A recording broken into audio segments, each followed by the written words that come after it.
let's go ahead and start with show and tell. Bailey, go ahead and show us what you got today. This is kind of just to flex that I have it, but I've got the Tie-Wing pilot Lego. I must have got this right before it retired because this was right when I was getting into them, and I got it off the Lego store, and they almost lost it, actually. It got delivered to a building over.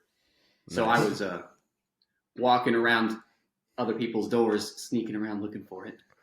Like Gotta love American FedEx and UPS. Yeah, no shit. But that's just kind of the flex that I have. It's also, it's hard to choose between a lot of these sets, but it's top 3. I absolutely love this one. It's so clean. Yeah, I'd have to give up an arm and a leg to get it myself. I see them for like $250 now. Yeah, no way. Not right now. Anyways, maybe in the future. Maybe someday. All right, Andy, what you got for us today? Well, I thought based on the conversation that we were going to be having today, I'd have something Clone Wars appropriate, and I had a few choices. So I've got a Phase 2 Clone Trooper Black Series helmet behind me. I've also got a 501st Clone Trooper sort of focus with different figures, 5s, Echo, Apo, a few different others. But what I thought I'd bring to the table is my sideshow statue of Clone Wars Anakin Skywalker. Ooh. Oh, that's cool. This was a birthday present from my wife. My birthday just gone. And he's been sat in the box because I've been meaning to do a big rearrangement of everything that you see behind me. But I thought now was a good time to get him out and show him off, to be fair. So he does have his robe as well, which I decided to take off because it looks better like this. He's got various different hands. He's got a saber without the blade up as well. And it comes with a little holographic Ahsoka as well that you can put in one of his hands. So I thought, show and tell, Clone Wars chat, Clone Wars Anakin was perfect. Oh yeah, that looks good too because awesome. It actually is the Clone Wars animated looking Anakin. So that's a nice little thing to have in your collection.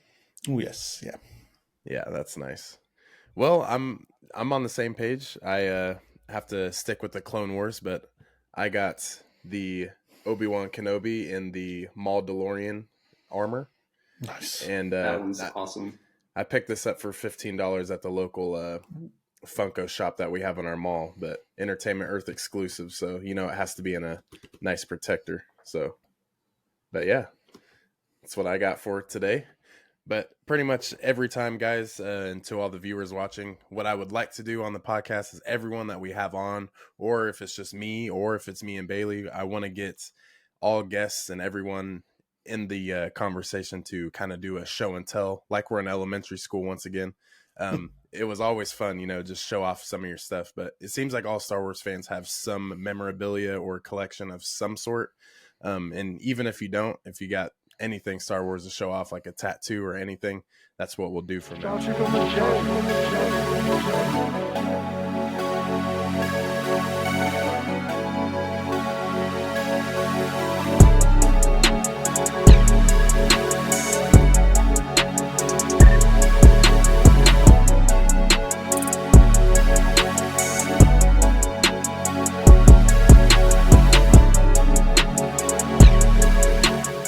Today, guys, we are joined by none other than Mr. Galactic Core Podcast himself, Andy, the chef killer, the man of many talents. Andy, introduce yourself, bro. Well, first of all, thank you very much indeed, guys, for inviting me on and having me on the show. You've been on mine a few times now. Obviously, Bailey, you haven't had a chance to come on yet, but we've been going through the prequels together on my show. So I cover Star Wars, Marvel, DC, anything nerdy and geeky, really, but I do kind of focus on Star Wars and Marvel for the most part. I just like to review stuff, review everything. I'm on a journey at the moment, reviewing every bit of Star Wars. So I'm doing it all in order. So we've gone through episode 1, episode 2, came out just the other week.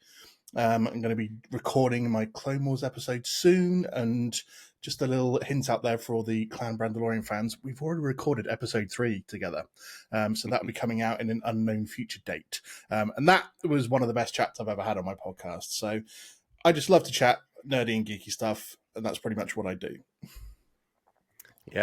Yeah, this is Andy is definitely a really good friend of the show. Explore the Force and Galactic Core. Those are the best friends of the channel. Pretty much the first podcast I ever went on was with Andy himself. So it's always a good milestone to keep repeating. But yeah, today we are joined by none other than Andy and Bailey. You guys have probably seen Bailey before if you've at least seen one of the episodes of the podcast. Definitely one of the good homies that we have. And, you know, a Star Wars fan makes a good homie as well. So today, everyone who's watching, we are talking the Clone Wars and basically some of our favorite moments, some of our favorite characters, maybe some things we didn't like, but for the most part, there's so much positivity that comes from the Clone Wars and how it entails to the Skywalker saga, and especially in the prequel trilogy. Arguably one of the best 3 movies of the Star Wars universe. But some may think maybe the sequels. Some may love Solo, a Star Wars movie. Some may love Star Wars Resistance. But we're just going to talk about Clone Wars today. And just to kind of kick it off, one of my favorite characters, as both of you know, you're probably like, dude, shut up, don't say his name again. But Quinlan Vos, baby. I love my guy. This, you know, we see Quinlan Vos in episode 1. Obviously we get to see him in the Clone Wars, and he actually gets some low recognition. You know, we get to see that he's kind of the outcast, and Kenobi, of course, is like, oh God, here he comes again. And I just love that. And, you know, especially with Bad Batch coming out, there's maybe a chance that we see him. So Andy, what do you think about Quinlan Vos? Yeah, I always love Kenobi's reaction to him when he's just like, sort of the roll of the eyes. It's like, here comes the class clown again, for God's sake. Never on time, doesn't care about anything. But I love their interactions in that sort of episode where they go hunting down sort of, Zero and Cad Bane. I think it's a great episode. It gets to showcase some of his skills as sort of more of like a tracker. Than anything else, and he has that same sort of ability as Cal Kestis, doesn't he, to touch something and see its history, its past. So we don't see enough of Quinlan Vos, to be fair. We only get a few glimpses of him for someone that is sort of well liked by the Star Wars community, and that name drop we got in the Kenobi series. So I'm hoping we get to see him a little bit more at some point. But yeah, the little bit we do see in Clone Wars, I thought he was a great character. Shame we didn't get to see more. Yes, I know, man. And the Kenobi series, man, like I said, Bailey and I were working at his parents' restaurant over that summer, and we were just talking about, man, what is going to be the next episode of Kenobi? What's going to happen? Dude, did you see they dropped Quinlan Vos last night? That was so much fun. It's like, come on, just show him. He's right here. And I thought O'Shea Jackson Jr., when he was casted, that he was going to be Quinlan Vos. But, you know, NWA legend Ice Cube's son couldn't live up to the hype for a Star Wars fan, especially me. I was like, come on, man. He would have been perfect. Just throw some dreads on him, and I think he would have looked the part. He's a really good actor, though. Nah, he is. Yeah. A very good actor. Yeah, honestly, I think he's better than his dad. I know his dad's a rapper and an actor as well. Yeah, that's where he started. But, he's not a bad actor, but, his son is a legitimately good actor. Yeah, Jackson Jr. is really good. He also said that he was a huge fan of Star Wars growing up, and that his dad would always buy them like plastic toy lightsabers for him and his siblings to play with. So that's pretty cool that he was able to be in some sort of Star Wars film. But Bailey, what are any thoughts on Quinlan Vos? Well, to touch back on the Hutt hunt, when you talk about the noticing the past of these certain objects, that's the first time we see that force power, is it not? Yeah. I think it's really cool that they throw him in there and they show us a new force power. And like you were saying, like the rolling of the eyes, I think back to at the temple on Coruscant where he shows up in the gunship and does the flip out of the ship onto the ground, and they're just all just rolling their eyes. I just think that's really cool. It's been a while, Kenobi. And he's like, yeah, sure has. And he's like, I'm going to fly. He's like, I was worried you were going to say that.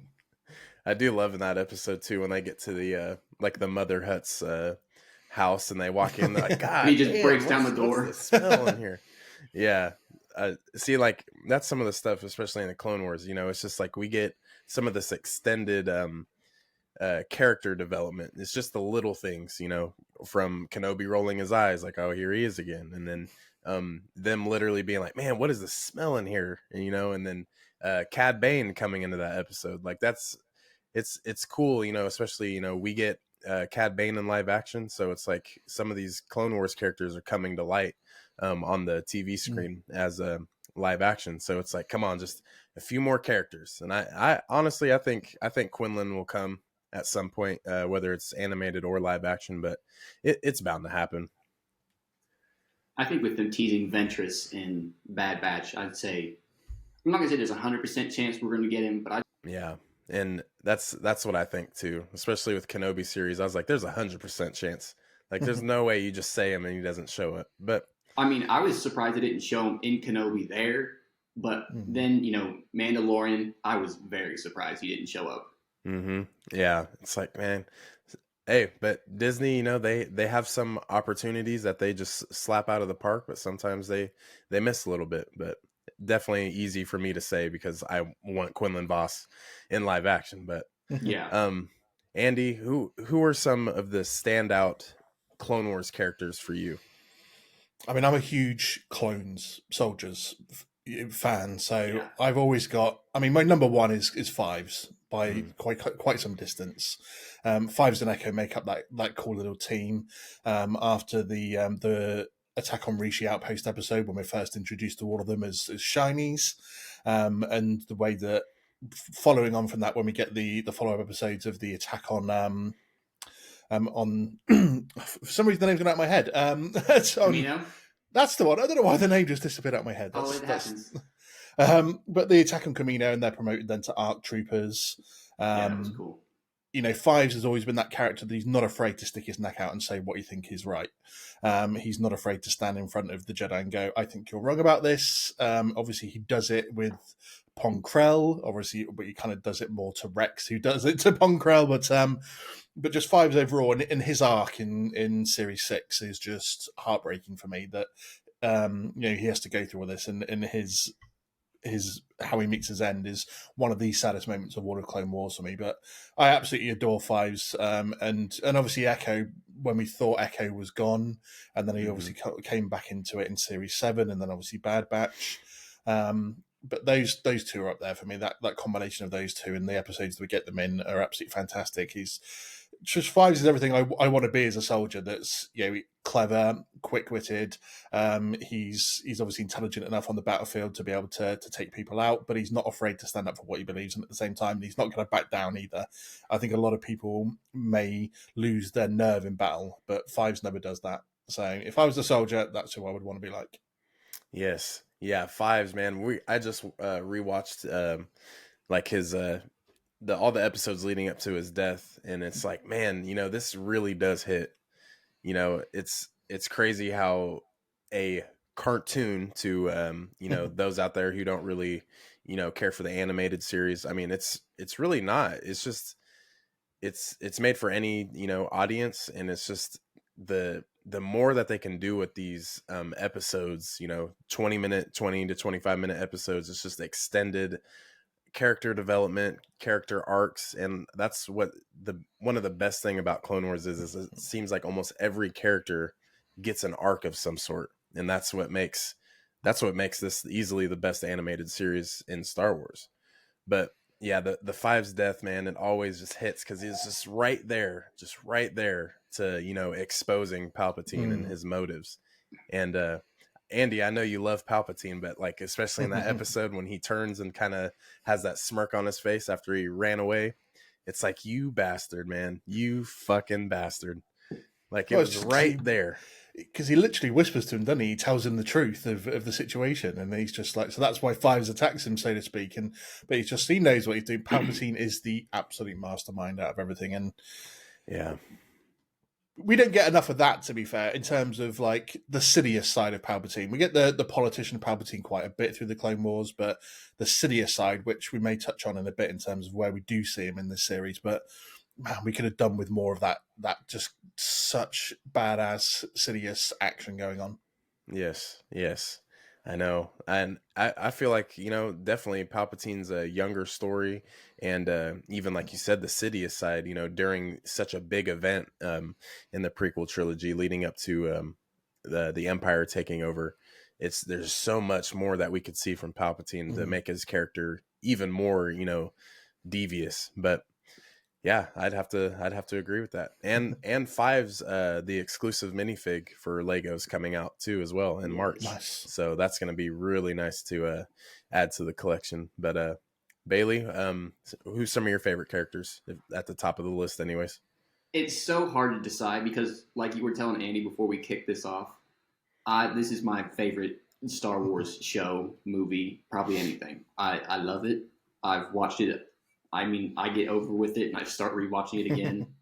So, like he was saying, I'm a big clone fan. I love seeing all of them. Rex, Echo, Fives, Wolf when he's in there. It's just really hard. I mean, throwing Cad Bane introduced in the Clone Wars, he is. I mean, you love to hate him kind of character. Mm-hmm. He's the bad guy. And he's a monster, but he's just so fucking cool while he's doing it. So it's just really hard to choose who I would like it to be. Yeah. I mean, those are the clones. Like we said, they're really, really easy to like fall in love with. Very easy to take their side and basically go along the ride with them. Especially Echo. It's really good that he's still alive and is still continuing with what's left of the Bad Batch. Seeing Cad Bane come to live action again, that was I feel like if some fans didn't really like the Book of Boba Fett leading up to I think it was was that the end of episode 4, 5? No, not 4, 5 or 6, where Cad Bane comes in. Yeah, somewhere in there. Yeah, and that was just insane. I remember TikTok, Instagram, Twitter just going crazy. It's just like for Cad Bane, because I love some of those reaction videos where he's walking in the distance and they're like, shut up, man. That's not him. That's not him. Yeah. And it's, those are some of the stuff you live for. And even, all of us as Star Wars fans, it's like, man, ain't no way that this is happening right now. So, I mean, yeah, man, I can't wait to see more Clone Wars characters, come back to live action. But is there any characters that you do not like in the Clone Wars? Andy, we'll start with you. Ooh, that's a tough one. That is a tough one. I never really connected with Wolf, to be fair. Maybe because I look at the overall arcs and stories, and maybe because I'm slightly coloured by his actions in Rebels as well. So that kind of brings him down a notch for me, unfortunately, in terms of his overall likeness. But he was still a guy that was committed to everything. So I think this particular character I'm about to say is designed to be hated, but I love his interactions with Anakin in terms of how it goes. But Rush Clovis. A character that is designed to obviously be hated because he's on the opposite side, he's smarmy and stuff like that. But I just love his constant jabbing at Anakin, and he's obviously worked out very quickly. There's a thing going on between Padme and Anakin, and he's just like, "I'll fight you then," and Anakin's like, "I don't need the Force to whoop your ass, but plus I do have a metal hand that would knock you the hell out." But yeah, just you've got to love to hate that particular character. I think he probably sticks out at the top of the list to me, to be fair. Yeah, yep. It's like, man, if it ain't Padme, if it's not Anakin, you don't have anyone. So don't even speak of nobody else. But I know exactly where you're coming from. Bailey, any characters you don't like? I'm gonna feel bad because I don't know his name, but it's the remember the Senator Chuchi that you see in Bad Batch? Yes. You remember her superior in that Clone Wars arc where they're on that frozen planet? Oh yes, okay. I know exactly who you mean. Yeah, I cannot remember, and I just watched that just last week, and I cannot remember his name. Oh, I'm trying to remember now. Yeah, Prime Minister Chi Cho. Okay, I wouldn't have gotten that. That's not what I thought it was. We just had the syllables reversed. Yeah, apparently that was his name. Nice. So say all I can really remember referring to him now is Prime Minister. Prime Minister Cho, I guess. Mr. Cho. Well, we hate him. Yeah, we hate him. Yeah, he was a dick, to be fair. Yeah, we don't like dicks. You know what I'm saying? if you're an asshole in the Star Wars universe, just you deserve to get killed. Unless you're Palpatine, you know, that dude is the top of the dick chain, in my opinion. He survives top of the dick chain. Makes me okay. Yeah, he's quite the strongest, you know. But is there any episodes that come to mind when you think of kind of a underwhelming character arc? Because when I do love the episodes where Yoda, like the voices episode, I love when he, you know, goes on, and it's kind of sort of like the wills that he's going, you know, against, and they're trying to sway him to season 6. Yes. Yeah. And they're trying to sway him to the dark side. And it's kind of like he has like that headache, kind of like, oh, like, you know, something's calling, you know, and that's really cool because when something's calling, now we can think of Balin. So maybe he's kind of going through the same thing, and that'd be cool if he was able to talk to, you know, the wills of sort. That'd be kind of cool. Although it's probably the Mortis gods. I feel like, I don't know, maybe just a little bit more could have been added to that arc for Yoda, because especially with him being Grandmaster, you know, we want to see him, you know, having troubles with the dark side, tapping into the dark side. You know, it's very seductive and it's very powerful. Obviously, just those two statements alone describes the dark side almost perfectly. But it would have been really cool to see Yoda actually like really tapped into the dark side, you know, showing that it is almost, you know, undeniably hard to obtain such power. And I think that would have been, maybe that's just left out a little bit for me, making it a little underwhelming. I do love Yoda's character though, but is there any underwhelming parts of the Clone Wars that you guys think of? See, the first thing that jumps to mind to me is sort of the middle episodes of season 7. So we kicked off with like the first 4 episodes of the Bad Batch and getting Echo. Obviously, we end with the Siege of Mandalore.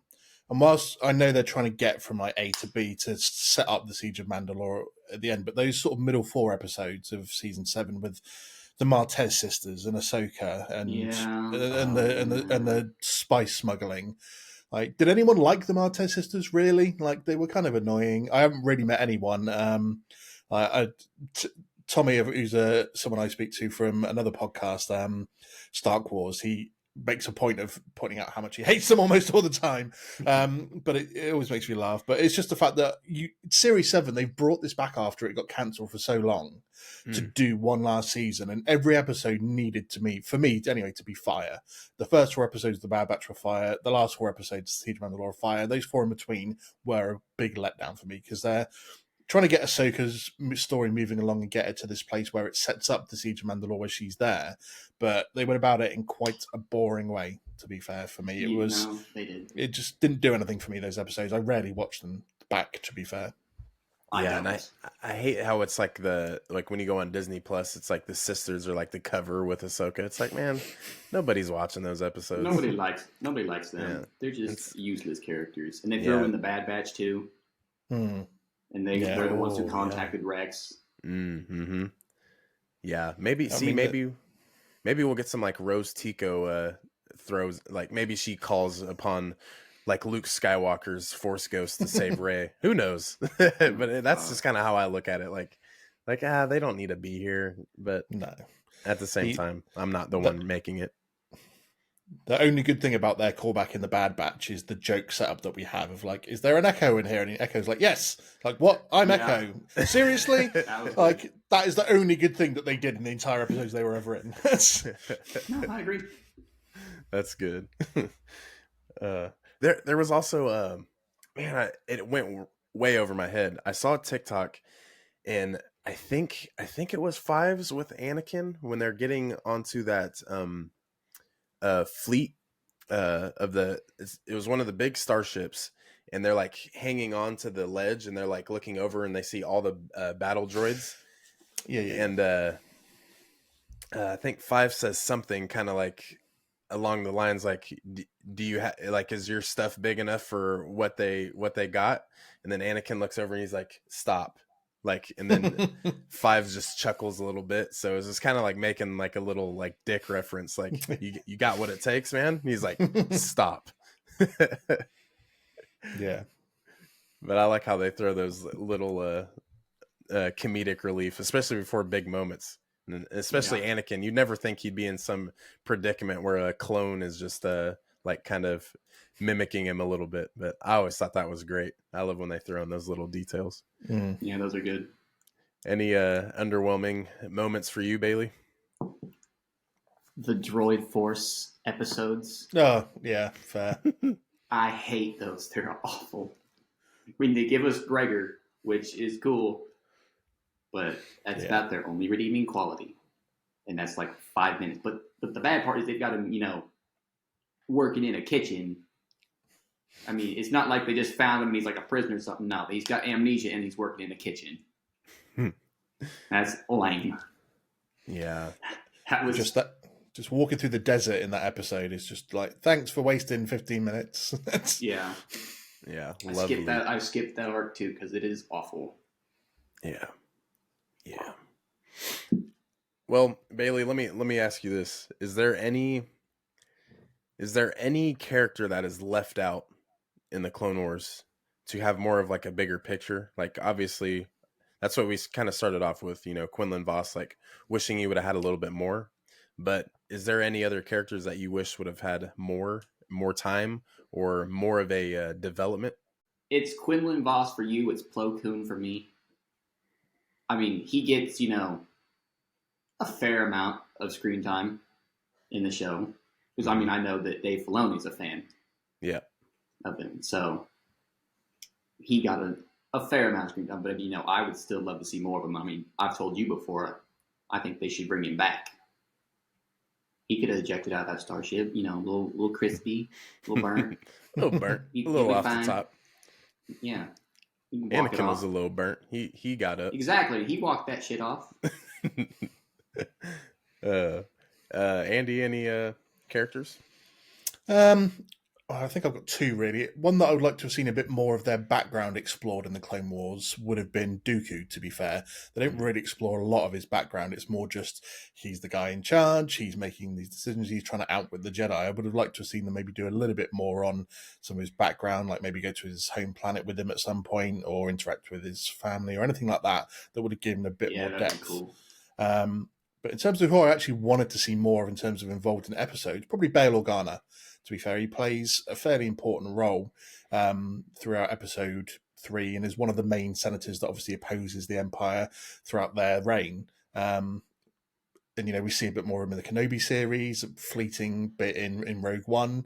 I think he would have standed to have benefited from having a few more, a couple of arcs in there anyway, of centered around him and Padme or something like that anyway, rather than just being a background character constantly. Right.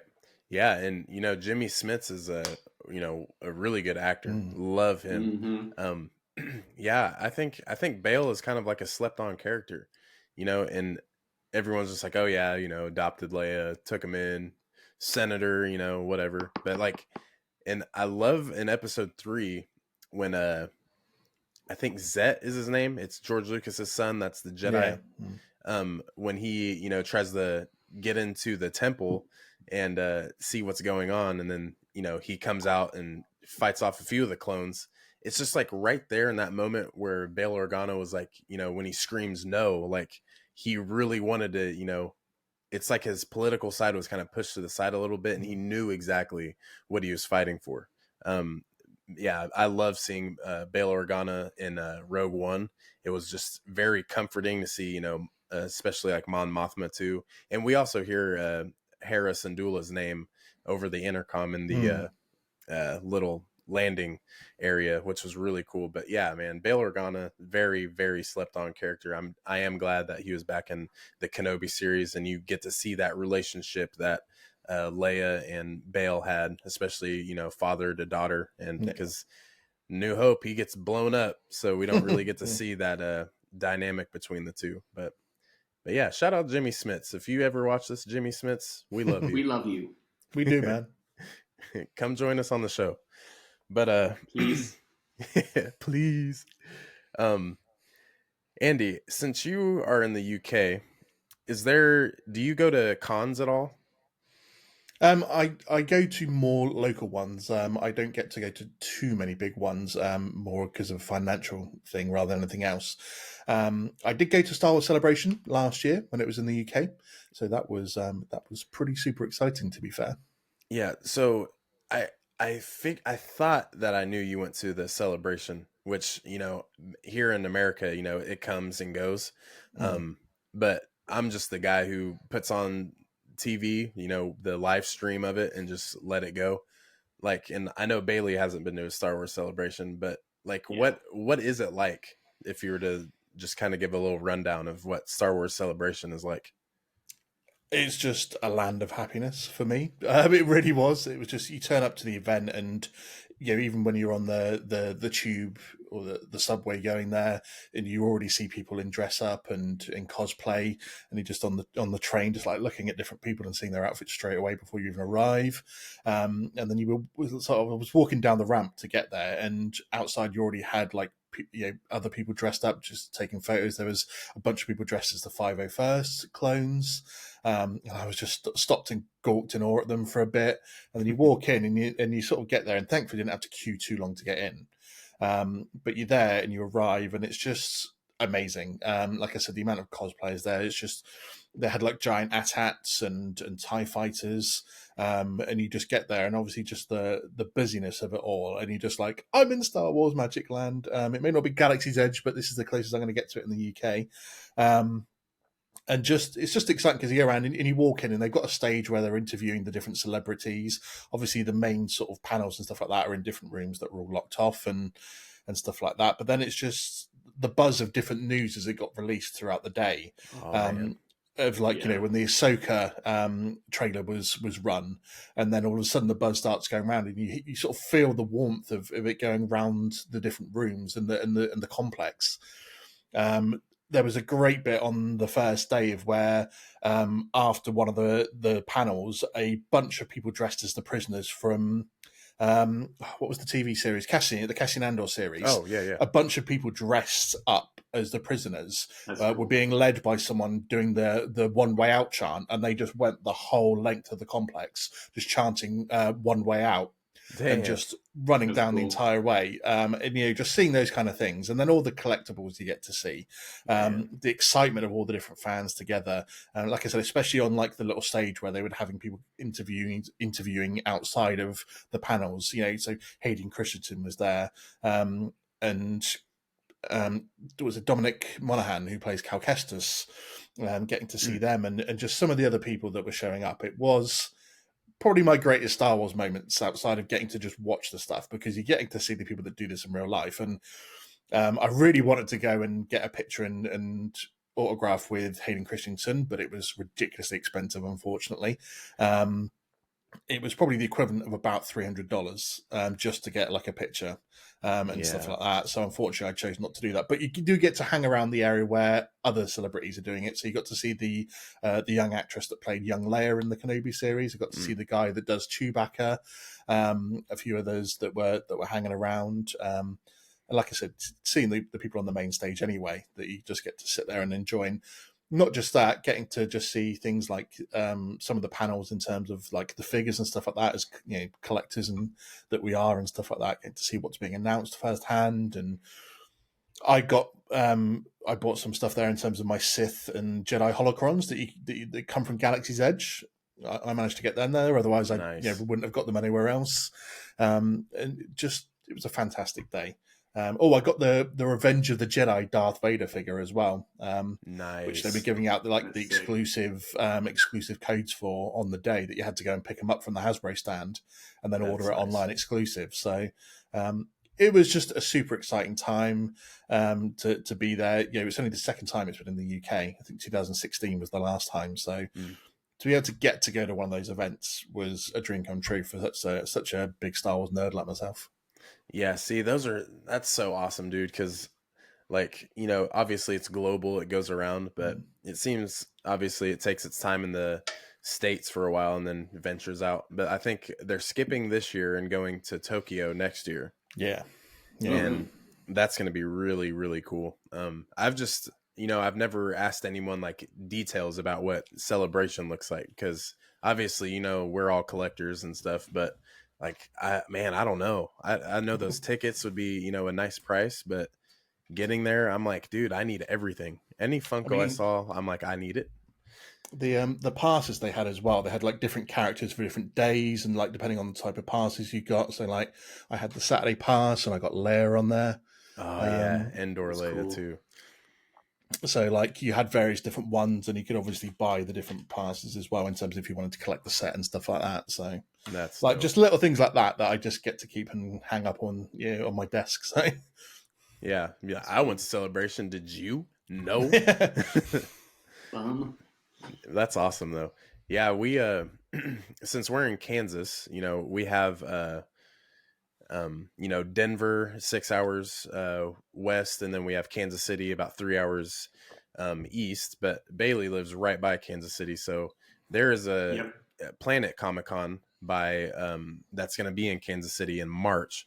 But I will be in Denver for spring break when my wife has spring break, so that would have been pretty cool to go to in Kansas City. I know Ian McDermott's going to be there. I think he's kind of the highlight of the Star Wars universe. And then the voice actor for Asajj Ventress will be there as well. nice. I know Jimmy from Explore the Force is going to be heading there for that. But yeah, the Comic-Cons here, man, they're really, really cool. Especially that's where you get to see a lot of the Clone Wars characters, especially the voice actors. And I love how they all, step out to the bigger cons per se. But yeah, I was just genuinely curious about what the celebration looked like, Oh, it's amazing. I mean, yeah, because I get to go to a few cons. I've been able to go to a couple as a podcaster to like document it, and I'm actually getting to go to. There's an event we have over here called Echo Base. Echo Base is basically a group of Facebook groups run by the same people, and they're like collectors groups. So you can buy and sell loads of different Star Wars stuff. They have like one for vintage, one for modern toys, one for Lego, stuff like that. And they have every year, twice a year, they have a massive event in the UK, which is like the biggest collectors event in Europe for people that can go in, and they have different stalls and stuff. I'm lucky enough that I have a stall going this year to it, that I'm going to be able to promote my podcast and stuff, but they have different guests from different areas of Star Wars. So some like actors and stuff that go there and do signings and stuff like that. And they even have like a dinner the night before where you pay a bit extra and you can have like go out to dinner, and they have a big table and you get to have dinner with these different actors and actresses from various different projects of Star Wars, from the prequels, originals, sequels. So like I love going to these kind of events, but yeah, Celebration was definitely up there as such a big one. I was so glad I got to go to it. Yeah, Bailey, that's something we're gonna have to do one of these days. If they, I'll have to get that done. maybe Mahomes can bring Star Wars Celebration to Kansas City. If that happens, I'll say go Chiefs. But sir. But yeah, man, it would be so cool to go. Just it dawned on me, thinking of Ashley Eckstein and Bradley Baker. You gotta love those characters that their voices can symbolize so much to these characters. Because so, like some people, Rosario Dawson is playing her live action. Some wanted Ashley Eckstein. I think how it turned out is great. Everything's cool, but like when you think of Ahsoka, in my mind, I hear Ashley Eckstein's voice, and it would just be so cool to meet the voice actors in person, because it's just like that just makes it even more better in my opinion, because you hear their voices and that's what they're known for, but seeing them in the flesh, it would just be insanely incredible. But yeah, I hope there's more of a local Comic-Con where we get to see to go and meet some of those characters, because it just seems like everyone who meets Ashley Eckstein and Bradley Baker, he always has the funny poses. I think the wrecker comes out in him when he meets fans, and it would be really, really cool to meet some of the Clone Wars people. But I did have a question for both of you. And entailing the Clone Wars and actors and characters, how much more incredible does Sam Witwer make the Clone Wars? Especially being Star Killer in the old games. and especially with him being a huge Star Wars fan and learning the Force, as he says, from George Lucas and Dave Filoni. What Bailey, what do you think of Sam Witwer and his intelligence going into the Clone Wars?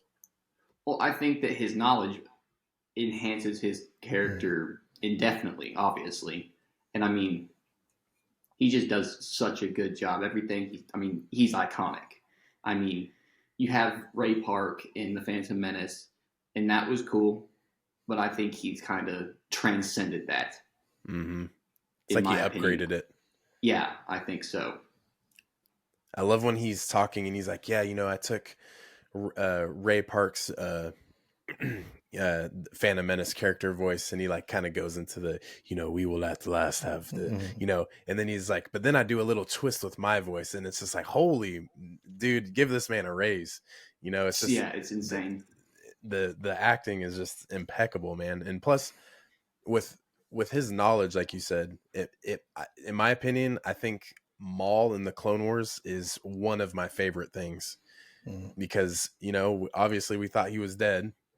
And, Savage Opress goes and finds him, and it's like, all right, dude, Darth Maul is back, and he's, looking for Kenobi, and he's getting on someone's ass in this whole Clone Wars era. But Andy, what are some Sam Witwer moments for you? Like, what makes him stand out for you?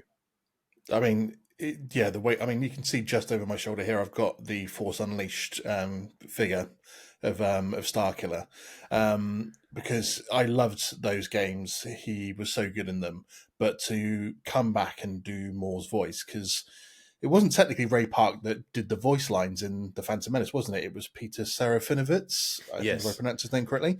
Who's a British actor. And so obviously he had to like look at that and sort of base it a bit, but it's the writing obviously of the Maul's character in Clone Wars is good, but the way that Sam Witwer does the voice and puts that across elevates this character from being a one-off Sith that gets cut in half in episode 1 to being one of the most badass characters that Star Wars has to offer. Yes. His whole arc from the end of season 4 when we do find him again to the beginning of season 5 to his Mandalore arc in the middle of season 5, and then going obviously into Rebels as well. None of this would have been the same without, you have to have a voice that matches it. You really do. And it's just like having Vader without James Earl Jones. It's just not going to seem right. In different games, we've had people voice Vader, and it's not just, it sounds like Vader, but it's not Vader. And it would now be the same with Maul. If anyone tried to do Maul now, Sam Witwer owns that. And obviously his famous shouting line in Rebels when he's just like, Kenobi! Without that, what would be the point? So Sam Witwer brings it, and it's not just the fact that he does Maul. Obviously, he's voiced other characters along the way. He's done Palpatine a few times for games as well as in Clone Wars or Rebels, I think, and unnamed characters. And now he's one of those characters that they have to sort of bring him back for almost every project to fit him in somewhere, even if he's under a helmet. Like I know in the Cassian Andor series, he plays the stormtrooper that arrests Cassian before he gets sent to prison. Yes. So he's become so iconic for Star Wars now that you have to have him in almost every project in some way or another, even if it's under a bunch of CGI or makeup, just to make sure he's there, because he's now that linked with Star Wars. And we know his knowledge is fantastic. He's talked a lot about in one of his first sort of Clone Wars recording episodes, how he corrected people and said, actually, that's not quite correct. They met at a different time. And they were like, oh crap, this guy knows his stuff as well. We're going to keep him around. And he's just become iconic with Star Wars, I think. Oh yeah, dude. Could you just imagine you're like doing your job and this guy that has a job just on the same level as you is like, no, that's not how it is. No, you're that's like, wrong, bro. What are you talking about? And then it's like, oh yeah, he knows. So I'll just do my job. I'll let him tell me what to do. But yeah, man, I when the whole Sam Witwer in the Ahsoka credits was trending, and everyone was like, oh my god, and he's coming back somehow, Star Killer's Marok. Star Killer. I'm like, no, don't do that. Just if we're gonna get Sam Witwer, maybe what I was kind of expecting was a Darth Maul hologram or like a flashback. because especially with the Sam Witwer voice in the credits, I was thinking maybe when they showed the Siege of Mandalore, maybe we could have got a little cutscene. We saw a Mandalorian, which was awesome, but that would have been cool as if we got just a little flashback when Anakin was like, yeah, I don't know, I've never been here before, what's this? That would have been cool as if we got to see like Maul and like see, just him in live action one more time, depending on what they do from Solo, if that ever comes to light. But yeah, it's Sam Witwer. I love watching his interviews and stuff. He is the Clone Wars, especially, with that being the topic today. But Andy, I know it's bugging you, man. Go ahead and just let us know. Tell us about Palpatine and his role within the Clone Wars.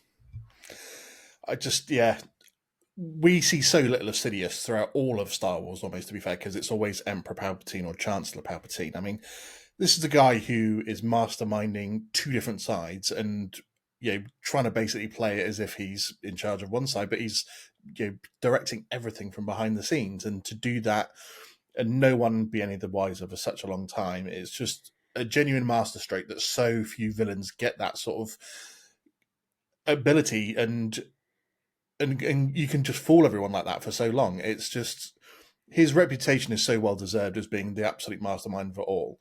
But what I love about him in the Clone Wars is the only time we do get to see him as Sidious, and the only time we see him with lightsabers. In that Mandalore arc in the middle of season 5 with Maul and Kenobi and Satine, and he just senses everything that's going on from Coruscant in his little office. He's just sat there and he's just, eyes closed, sensing it all, and he just flies over there. And he's just like, right, I'm going to whoop ass. And he's just that maniacal cackling as he's fighting them, because he's just like, you guys are strong, but you're still nothing to me, in a way. And he's just taking the piss a little bit with how he fights them, and then dispatches Savage Opress with such ease. And then obviously Maul just tries to go up against him. And the fact that he just then puts his lightsabers away and just uses the Force on this guy. And Maul's just there begging for mercy. And he's like, there is no mercy. It's Palpatine is the ultimate badass to me. One of my favorite on-screen villains of all time. It doesn't get talked about nearly enough as being one of the best on-screen villains. But in the Clone Wars, it was a perfect opportunity to show more Sidious. And the only times we get it are either that Mandalore arc or in those closing episodes of season 6 with Yoda and the worlds and stuff, when him and Dooku are trying to break Yoda by using the Sith magic and stuff like that. It's the only times you really get a true Sidious. And I feel devastated and denied at this point that we haven't had more actual Sidious on screen. But at least the Clone Wars gave us some of that. Yeah. Yep. Bailey, add on to that, dude. I know you. It's Clone Wars, man. It's your era, and Palpatine being the guy he is. What do you think? So this one really, this isn't Clone Wars. I told you I've been rewatching all the Star Wars shows, and I'm on Bad Batch right now, and so we're watching it last night, and remember when they're trying to get the bill passed for the Stormtrooper army, and they get the holograph recording from the Star Destroyer that shows Admiral Rampart blowing up Kamino, as Palpatine told to do. And man, everyone's freaking out. Me off.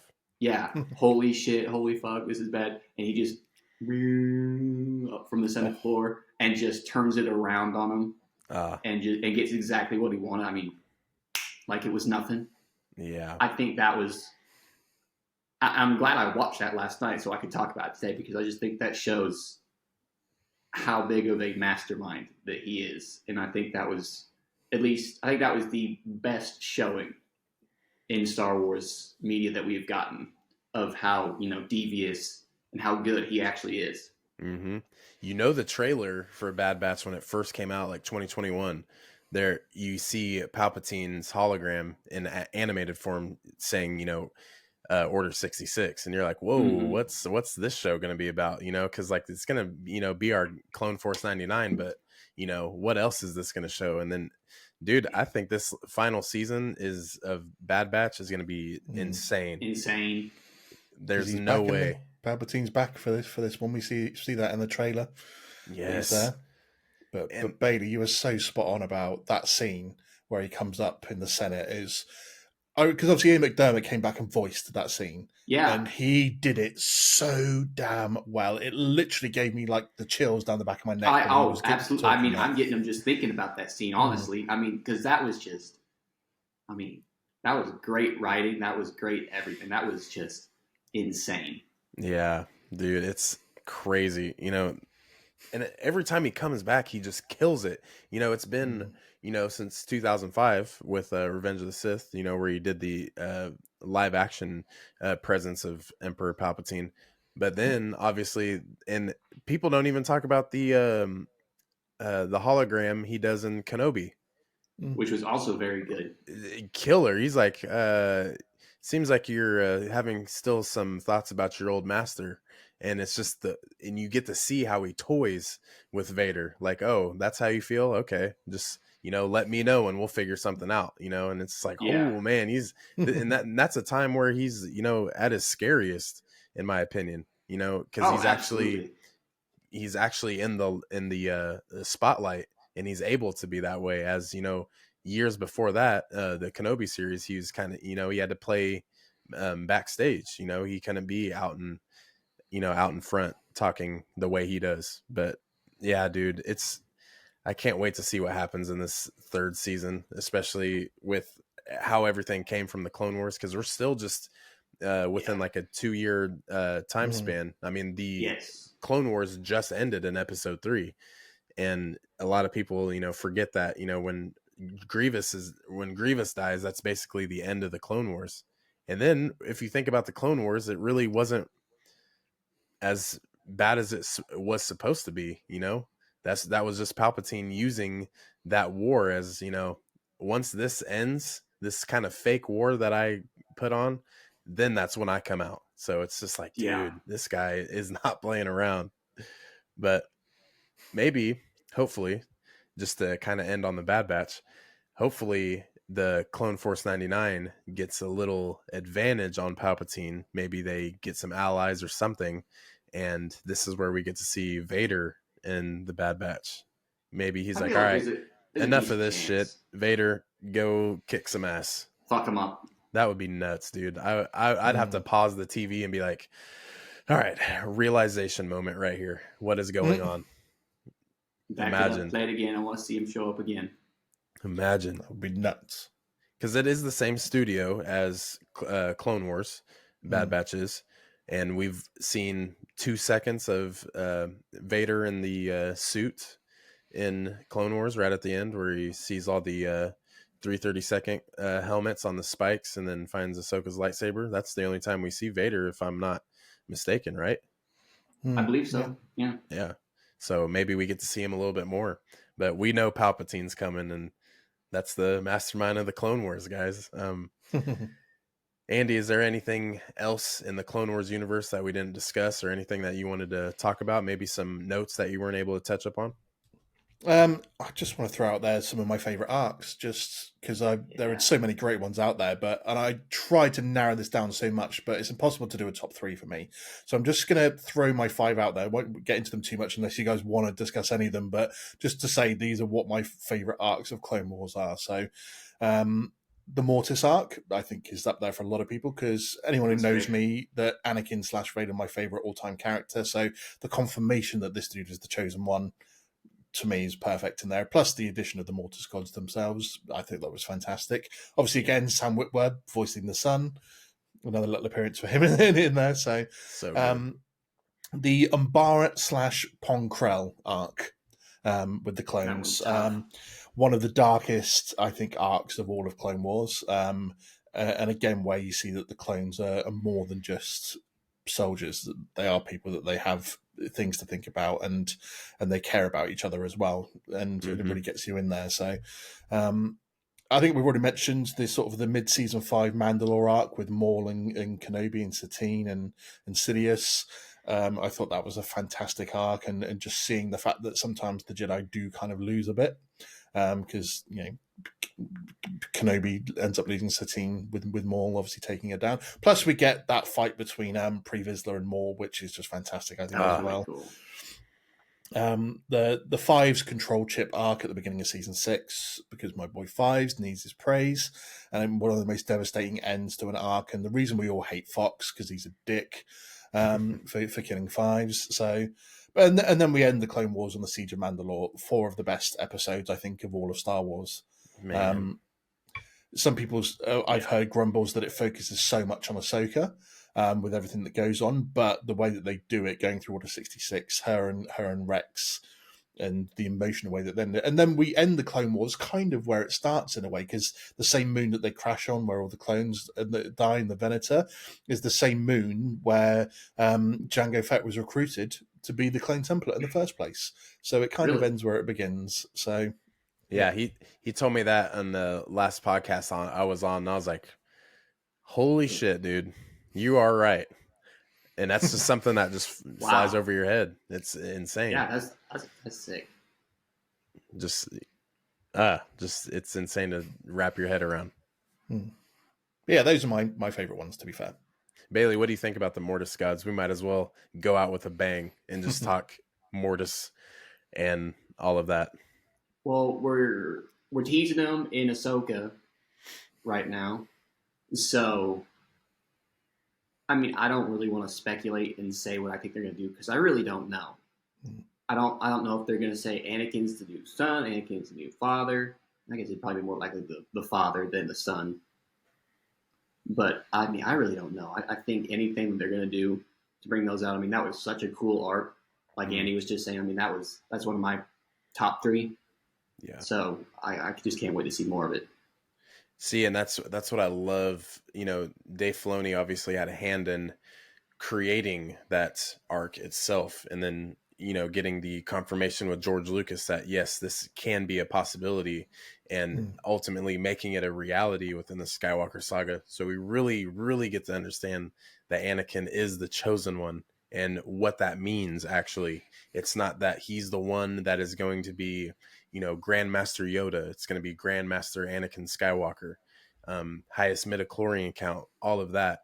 That's not what the bringing balance to the Force is. It's, you know, essentially what happens in Return of the Jedi and all of the things leading up to that. Like, that was foreseen that was how it was going to end, you know. And dude, at first I didn't really like it at all. The first time I seen the Clone Wars and saw the Mortis thing, I was like, okay, this is way too out of, you know, left field. But the more you watch it, you're like, dude, none of this would be what it is without the Mortis gods in the arc, because you know, essentially, you know, depending if you're religious or not, you know, it's how you look at life is, you know, there's a God and, you know, angels that hold that, you know. But in this, it's kind of, it shows the yin and the yang, you know, with the daughter and the son, you know, opposite of the Force. And then their father is the one that kind of holds everything in place and keeps everything together, kind of the line within the yin and the yang. So it's just like, when you look at Star Wars from the Mortis God point of view, it makes it even more significant, because there is a higher power. You know, we think the Force, we think Darth Vader, Yoda, Palpatine, Mace Windu, like those are, you know, the highest you can be, but that's not even close. And I just, yeah, the Mortis arc is really cool. I love the father, but I am interested to see what they do with the mother if they do bring her to Ahsoka. I think that's the only place that they could bring her in, like Abeloth. But I know when I was asking for some ideas for some extended lore for the YouTube channel, Andy, I do have a nice page or two, maybe 3 at this point, of deep diving into the Mortis gods. And basically most of it is talking about Abeloth and how she could play a role. But Andy, the Mortis gods, man, throw it at us. What you got? I mean, it's just a fantastic arc, because it's something you don't expect. Because I like it with sometimes when they do this in the Clone Wars, and they've done it with other bits as well, where they all of a sudden just take a break from the wider galaxy and they just dive into a bit of deep lore for a bit. And this is exactly something that they do in these episodes. So the whole concept of the father, the son, and the daughter, everything balances itself, as you said, Bailey. It's a really great concept, and I love that they ran with this to the point where George Lucas kind of just wanted to prove to everyone, no matter what, you can say Luke's the chosen one if you want to think that, make that your own little headcanon or whatever. Rey in the sequels, it was kind of the new thing because that's the new time period or whatever. But Anakin is the chosen one, and this arc brings that argument to a conclusion without having to have any rebuff, because it's said in it. He proves it. He's the one that brings them to their knees. And just shows them that you can do that. Plus, this whole thing of, they're on a planet that's made of the Force. Yeah. And that gives you extra abilities to even have vision to the future or talk to so Ahsoka talks to a future version of herself that if she stays down the same path will become. Kenobi gets to talk to Qui-Gon, as does Anakin. And just the fact that it's not even a planet really, is it? Because it kind of looks like a weird, almost like closed-in ship from the outside when they see it. And then it is just as, and then it's just weird planet. So the fact that there is, as you said, more to the Force, it's not just about your ability with it or your midichlorian count. The fact that there is higher levels of it that we don't really get to see in any other bit of Star Wars. And I love the fact that then they run with this further. So they made it a huge part of the World Between Worlds for Rebels. And the whole painting in the Jedi Temple on Lothal. And then they've obviously bring it into Ahsoka because we're in a different galaxy, but there's statues of the Mortis gods. And so the fact that you can then elevate this to make it a central point of different bits of Star Wars moving through the timelines as well. And not just the main Star Wars galaxy, a complete different galaxy that all of a sudden they're known in. So are they overall arcing gods for the Force in the universe rather than just the Star Wars galaxy? Right. Because it's never really been confirmed does the Force exist outside of the Star Wars galaxy. And this kind of maybe confirms that it does. So I thought it was a great inclusion to the Clone Wars, and the fact that they've been able to keep it going in different sources as well. And no surprise that Dave Filoni is the one that's carried on. Like you said, if he's one of the, he's the one that brought it in really, and then he's been able to carry it on. It's no surprise that he's the one that's doing that. But I can't wait to see where they go with it, because I believe that we need more stories about this kind of thing in Star Wars. We don't have enough of the deep lore of the Force and the beings that can be involved with it, as we may have got from Legends and different bits and pieces. But we need that in the mainstream Star Wars bit. Yes, I agree. And imagine with this Dave Filoni movie, maybe there's parts to it. Maybe there's just an entire movie or an opening where we kind of go back and see what Peridia looked like when it was, it had, maybe that's where the Jedi actually stem from, outside of our, Star Wars galaxy. And, especially like Octu, that's where like the Jedi texts were created. That's where they were, stored. And that's where Luke wanted to go back and kind of look at everything and where it started, just kind of get more hindsight for the ancient Jedi. But seeing Balin and knowing his Jedi past and general in the Clone Wars as well, we get to see that something is calling to him, and it stems that it could be the Mortis gods. And I think that would be really cool. And especially the Ahsoka series showing the Mortis gods, like you said, is continuing, maybe with Balin's arc in Ahsoka season 2, maybe, or something on the side, or like I said, a movie gets a whole thing just dedicated to how it all started. And maybe they know who is going to be born and who can take on the role of them, that way that they can just be completely one with the Force. That way they have hosts, like Anakin, maybe the father hosting that father Force, and Ahsoka, hosting the daughter of the Force. And maybe Balin, with him being a Jedi, he could still be the son. He still could, more in fact could be the son. He doesn't really look at himself as a Jedi anymore, stating that they are no Jedi, but he isn't one to kind of go down a Sith template. So maybe we get to see a new side of dark. Maybe Palpatine was this dark, but let on more of the Sith portrayal, as maybe Balin could just be straight up just dark. I don't know. It's something we kind of got to see. But the Mortis arc is, like I said, I didn't like it at first, but the more more and more that you learn from it, because it seems like it's never ending. There's so much you can learn from it. I think a movie all about them and how it started would be incredible. Well, we are getting that. Was it James Mangold directed film about the dawn of the Jedi, set 25,000 years in the past, isn't it? So maybe that's the time that they have, that it starts off in Peridia, perhaps, and yeah, maybe the birth of the Mortis gods themselves, and then the force is passed down to humans, so to speak, and that's the birth of the Jedi. Who knows? Man, that would be so That'd be dope. cool. Could you imagine seeing Peridia just not in ruins and just flourishing with life? Or maybe it is kind of a planet just not too much going on. Obviously, like the bandits and the Notis, are on the planet and stuff. But maybe the Jedi and the Night Sisters have some kind of start together, and that's where it shows the separation. Who knows? There's so much with the Mortis arc that you really can't even think of. It's kind of hard to try to pinpoint it in one area. But Bailey, is there any Mortis gods? Anything to add to them? I think you guys pretty much covered it. They're not really my strong suit, but I've learned a lot just listening to you guys talk about them this past few minutes. I know Andy sucks, dude. You learn stuff from him. Yeah, I'm the worst, to be fair. I'm not here to enjoy. I'm here to educate. I'm sorry. the Grand Master, Andy. I'm getting to that age. Getting to that age now. Yes. But yeah, man. Pretty much, Andy, let everyone know where they can find you once again. If everyone's made it this far, we really appreciate, you watching. It's really hard to squeeze in every great thing with the Clone Wars.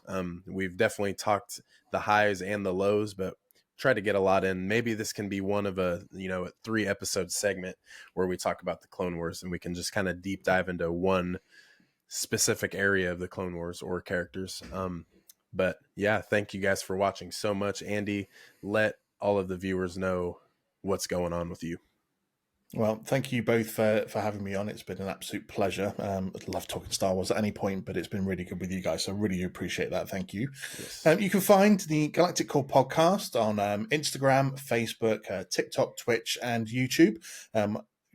The episodes themselves, you can watch them on YouTube. It's available on Spotify, Apple Music, any half decent podcast place worth listening to.